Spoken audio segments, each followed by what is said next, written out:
The day passed much as the day before had done.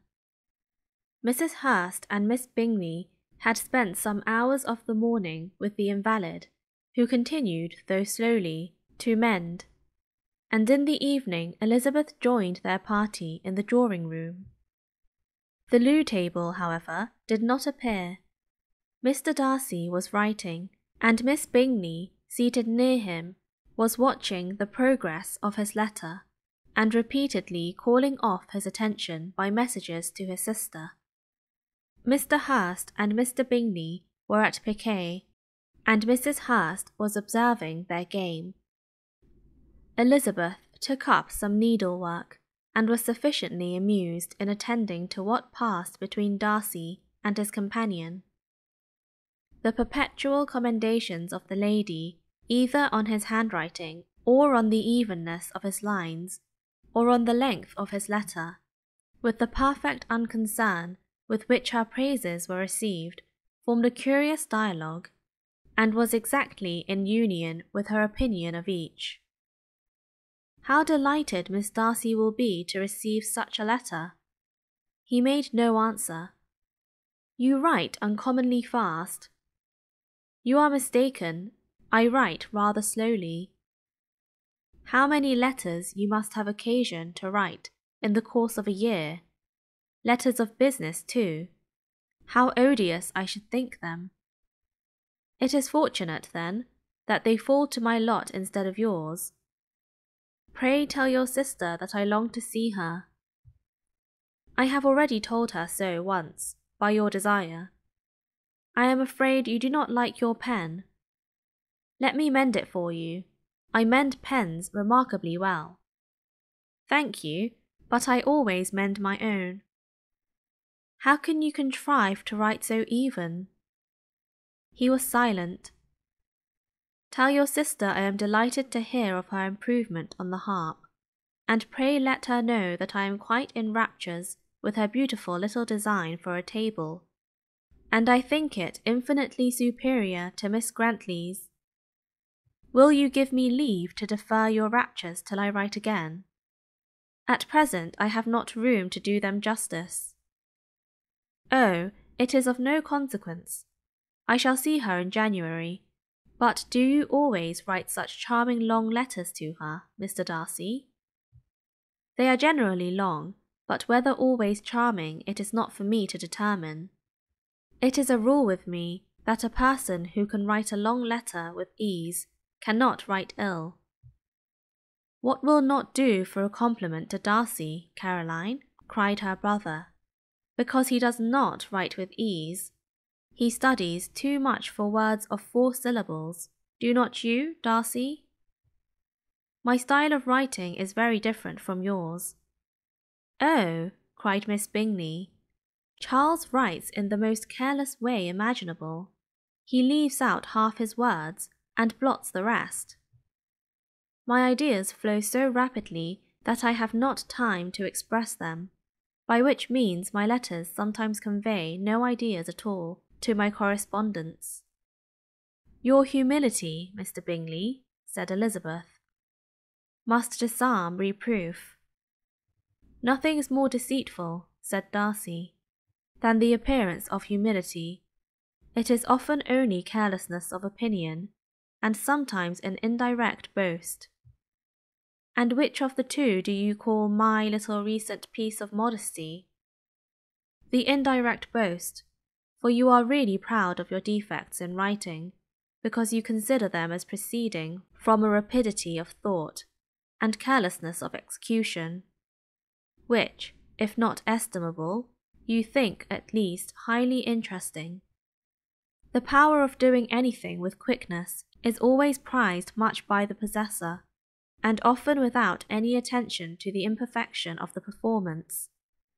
When you told Mrs. Bennet this morning that if you ever resolved upon quitting Netherfield, you should be gone in 5 minutes, you meant it to be a sort of panegyric, of compliment to yourself, and yet what is there so very laudable in a precipitance which must leave very necessary business undone, and can be of no real advantage to yourself or anyone else?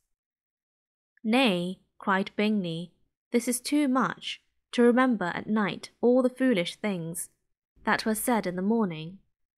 And yet, upon my honour, I believe what I said of myself to be true, and I believe it at this moment. At least, therefore, I did not assume the character of needless precipitance merely to show off before the ladies. I dare say you believed it, but I am by no means convinced that you would be gone with such celerity. Your conduct would be quite as dependent on chance as that of any man I know, and if, as you were mounting your horse, a friend were to say, Bingley, you had better stay till next week, you would probably do it, you would probably not go, and at another word might stay a month. You have only proved by this, cried Elizabeth, that Mr. Bingley did not do justice to his own disposition. You have shown him off now much more than he did himself. I am exceedingly gratified, said Bingley, by your converting what my friend says into a compliment on the sweetness of my temper. But I am afraid you are giving it a turn which that gentleman did by no means intend, for he would certainly think better of me, if under such a circumstance I were to give a flat denial, and ride off as fast as I could. Would Mr. Darcy then consider the rashness of your original intentions as atoned for by your obstinacy in adhering to it? Upon my word, I cannot exactly explain the matter. Darcy must speak for himself. You expect me to account for opinions which you choose to call mine, but which I have never acknowledged. Allowing the case, however, to stand according to your representation, you must remember, Miss Bennet, that the friend who is supposed to desire his return to the house, and the delay of his plan, has merely desired it, asked it without offering one argument in favour of its propriety. To yield readily, easily, to the persuasion of a friend is no merit with you. To yield without conviction is no compliment to the understanding of either. You appear to me, Mr. Darcy, to allow nothing for the influence of friendship and affection. A regard for the requester would often make one readily yield to a request, without waiting for argument to reason one into it. I am not particularly speaking of such a case as you have supposed about Mr. Bingley. We may as well wait, perhaps, till the circumstance occurs, before we discuss the discretion of his behaviour thereupon. But in general and ordinary cases between friend and friend, where one of them is desired by the other to change a resolution of no very great moment, should you think ill of that person for complying with the desire, without waiting to be argued into it? Will it not be advisable, before we proceed on this subject, to arrange with rather more precision the degree of importance which is to appertain to this request, as well as the degree of intimacy subsisting between the parties?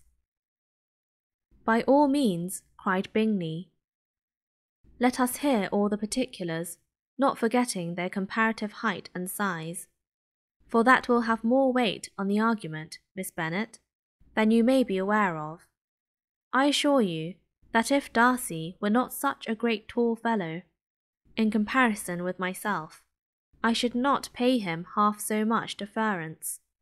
I declare I do not know a more awful object than Darcy on particular occasions, and in particular places, at his own house especially, and of a Sunday evening when he has nothing to do.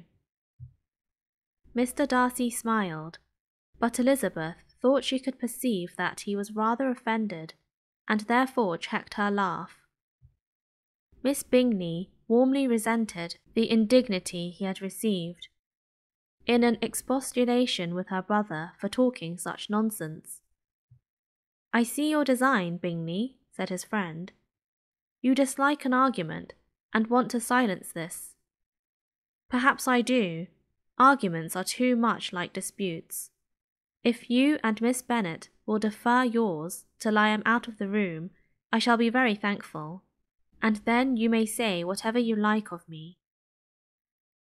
"What you ask," said Elizabeth, "is no sacrifice on my side, and Mr. Darcy had much better finish his letter." Mr. Darcy took her advice, and did finish his letter. When that business was over, he applied to Miss Bingley and Elizabeth for an indulgence of some music. Miss Bingley moved with some alacrity to the pianoforte, and, after a polite request that Elizabeth would lead the way, which the other as politely and more earnestly negatived, she seated herself. Mrs. Hurst sang with her sister, and while they were thus employed, Elizabeth could not help observing, as she turned over some music books that lay on the instrument, how frequent Mr. Darcy's eyes were fixed on her. She hardly knew how to suppose that she could be an object of admiration to so great a man, and yet that he should look at her because he disliked her was still more strange. She could only imagine, however, at last that she drew his notice because there was something more wrong and reprehensible, according to his ideas of right, than in any other person present. The supposition did not pain her. She liked him too little to care for his approbation. After playing some Italian songs, Miss Bingley varied the charm by a lively Scotch air, and soon afterwards Mr. Darcy, drawing near Elizabeth, said to her, "Do you not feel a great inclination, Miss Bennet, to seize such an opportunity of dancing a reel?" She smiled, but made no answer. He repeated the question, with some surprise at her silence. "Oh," said she, "I heard you before, but I could not immediately determine what to say in reply.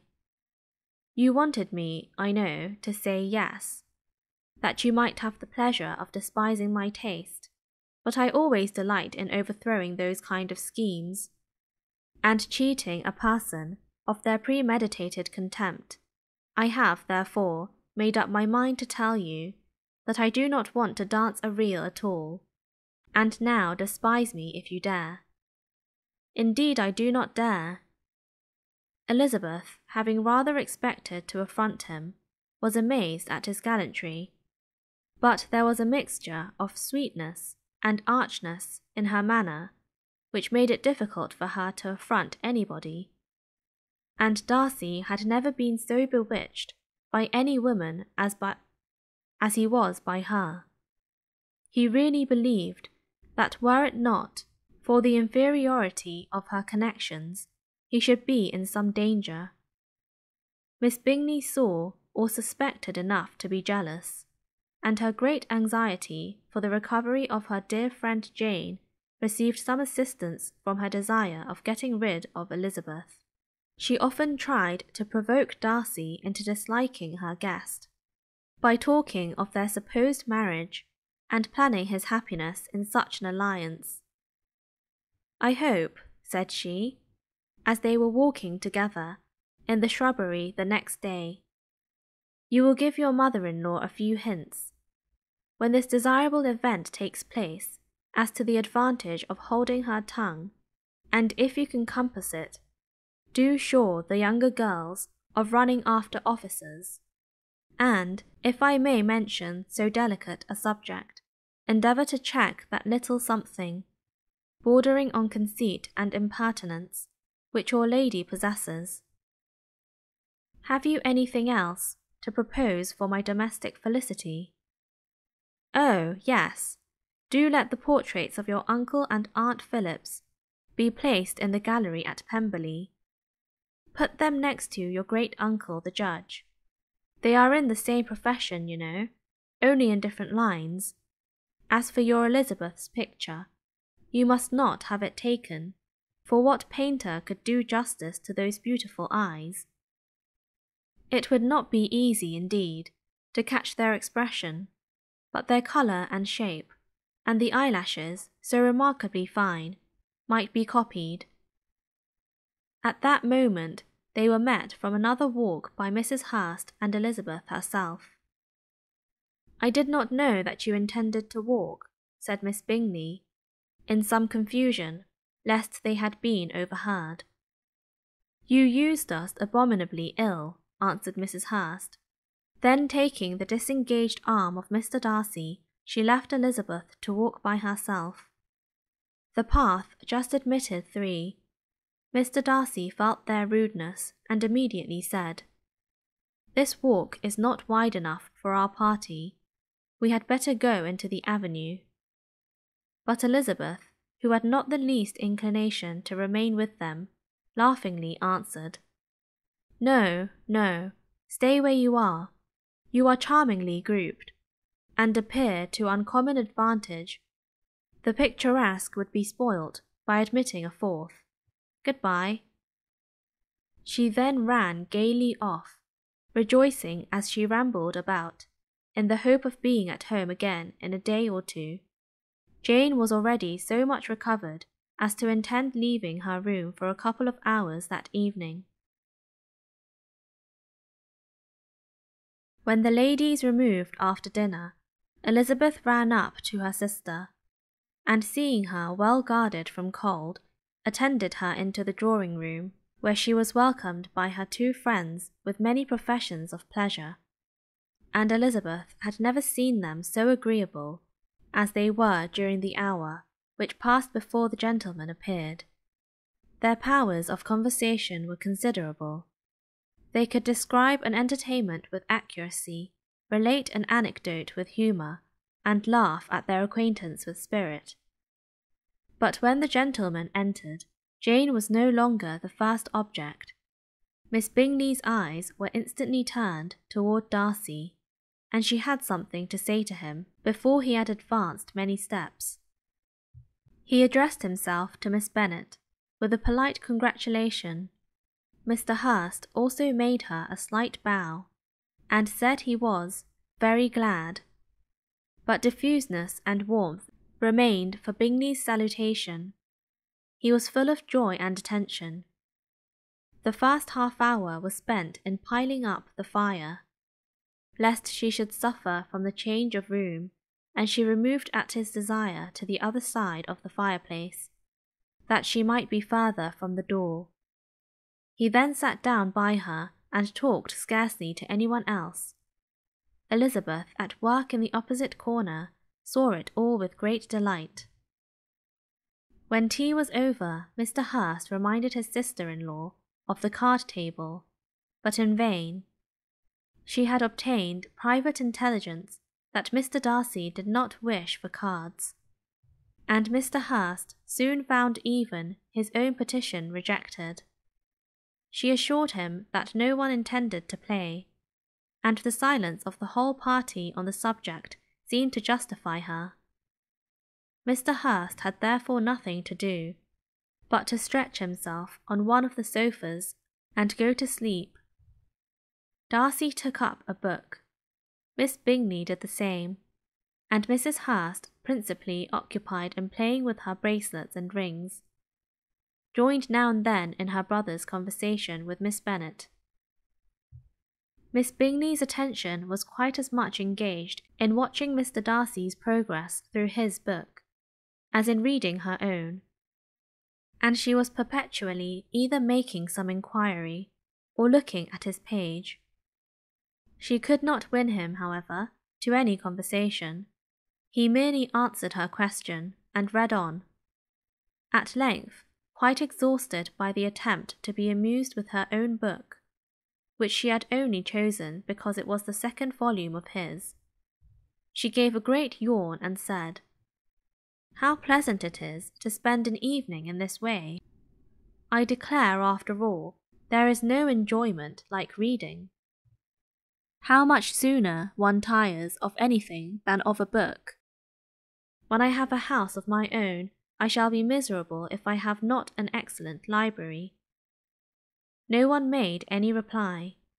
She then yawned again, threw aside her book, and cast her eyes round the room in quest for some amusement, when hearing her brother mentioning a ball to Miss Bennet, she turned suddenly towards him and said, "By the by, Charles, are you really serious in meditating a dance at Netherfield?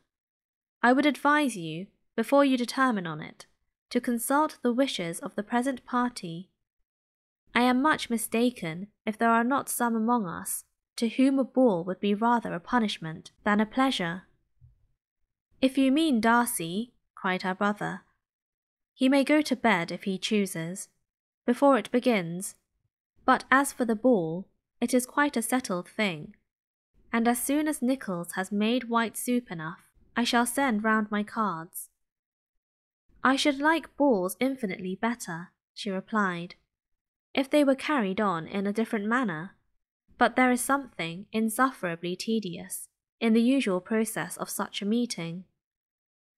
It would surely be much more rational if conversation instead of dancing were made the order of the day."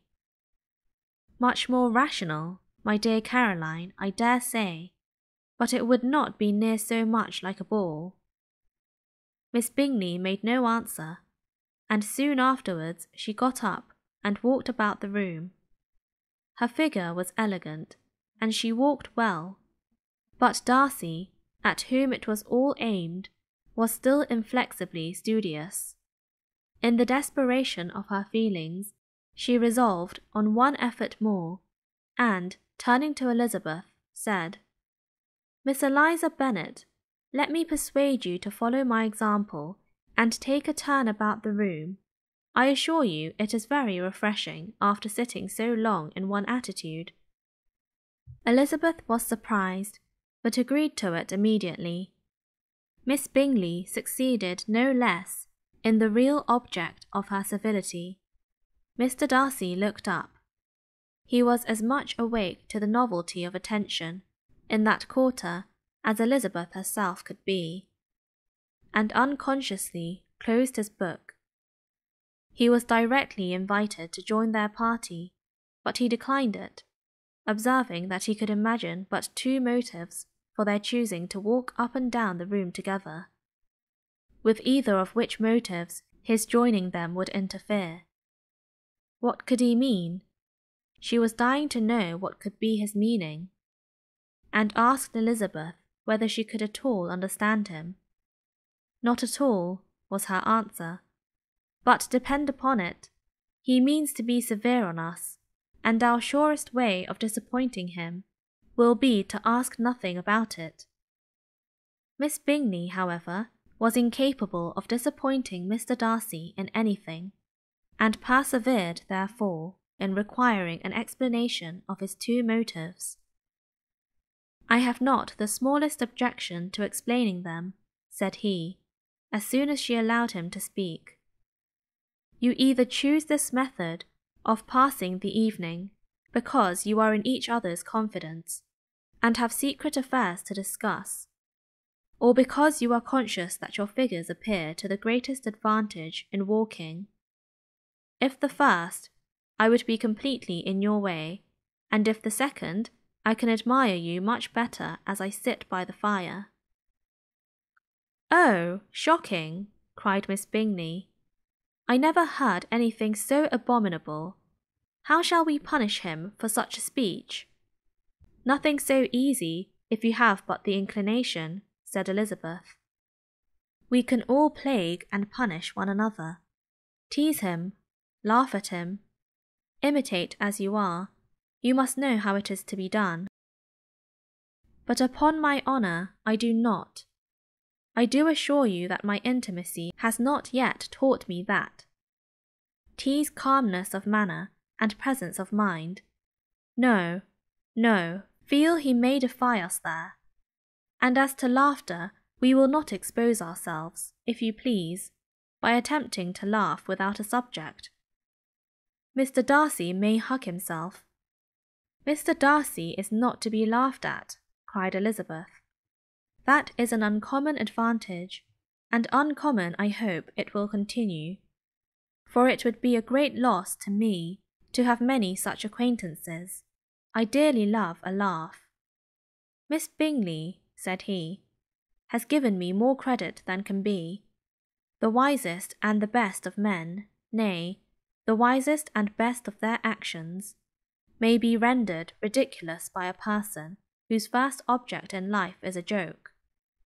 Certainly, replied Elizabeth, there are such people, but I hope I am not one of them.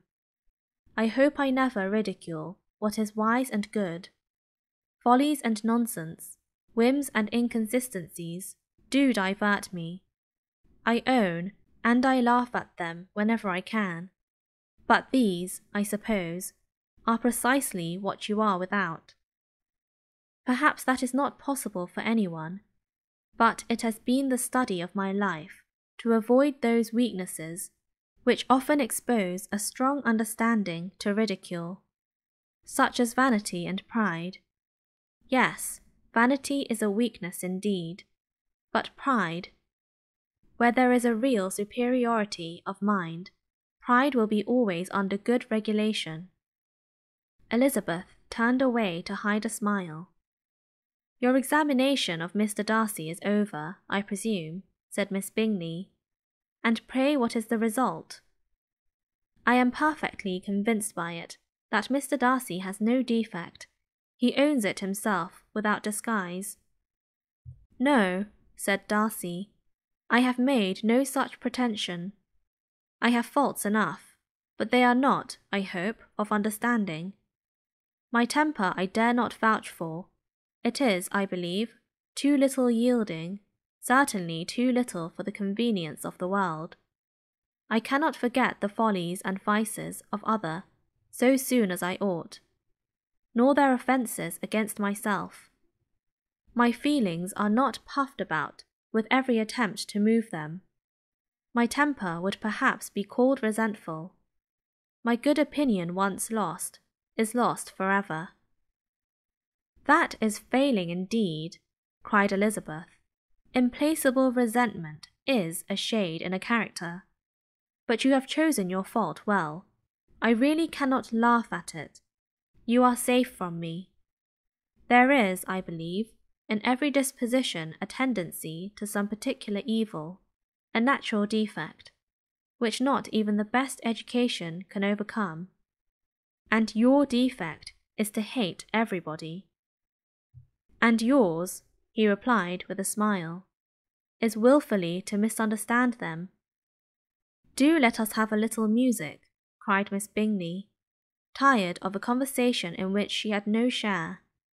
Louisa, you will not mind my waking Mr. Hurst? Her sister had not the smallest objection, and the pianoforte was opened, and Darcy, after a few moments' recollection, was not sorry for it. He began to feel the danger of paying Elizabeth too much attention.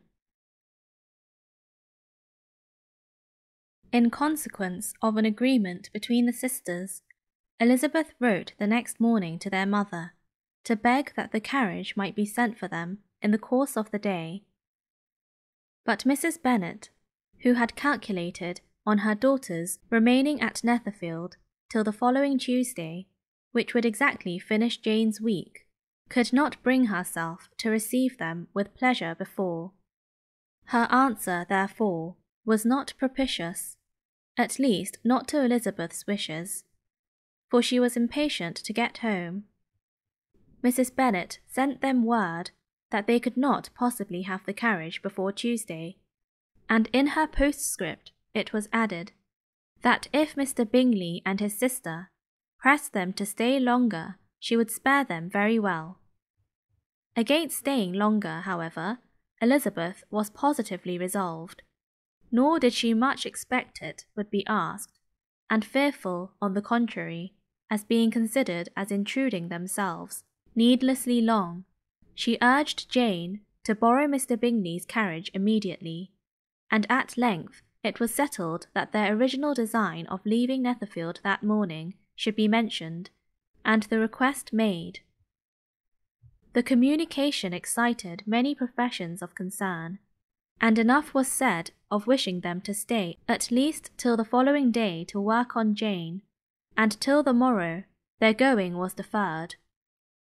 Miss Bingley was then sorry that she had proposed the delay, for her jealousy and dislike of one sister much exceeded her affection for the other.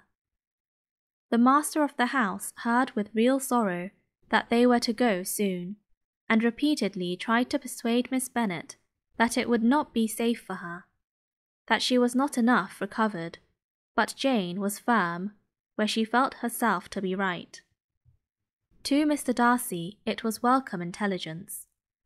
Elizabeth had been at Netherfield long enough. She attracted him more than he liked, and Miss Bingley was uncivil to her, and more teasing than usual to himself. He wisely resolved to be particularly careful that no sign of admiration should now escape him, nothing that could elevate her with the hope of influencing his felicity. Sensible that if such an idea had been suggested, his behaviour during the last day must have material weight in confirming or crushing it. Steady to his purpose, he scarcely spoke 10 words to her through the whole of Saturday, and though they were at one time left by themselves for half an hour, he adhered most conscientiously to his book, and would not even look at her. On Sunday, after morning service, the separation, so agreeable to almost all, took place. Miss Bingley's civility to Elizabeth increased, at last very rapidly, as well as her affection for Jane, and when they parted, after assuring the latter of the pleasure it would always give her to see her either at Longbourn or Netherfield, and embracing her most tenderly, she even shook hands with the former, Elizabeth took leave of the whole party in the liveliest of spirits. They were not welcomed home very cordially by their mother. Mrs. Bennet wondered at their coming, and thought them very wrong to give so much trouble, and was sure Jane would have caught cold again. But their father, though very laconic in his expressions of pleasure, was really glad to see them. He had felt their importance in the family circle. The evening conversation, when they were all assembled, had lost much of its animation, and almost all its sense by the absence of Jane and Elizabeth. They found Mary, as usual, deep in the study of thorough base and human nature, and some new observations of threadbare morality to listen to. Catherine and Lydia had information for them of a different sort. Much had been done, and much had been said, in the regiment since the preceding Wednesday. Several of the officers had dined lately with their uncle, a private had been flogged, and it had actually been hinted that Colonel Forster was going to be married.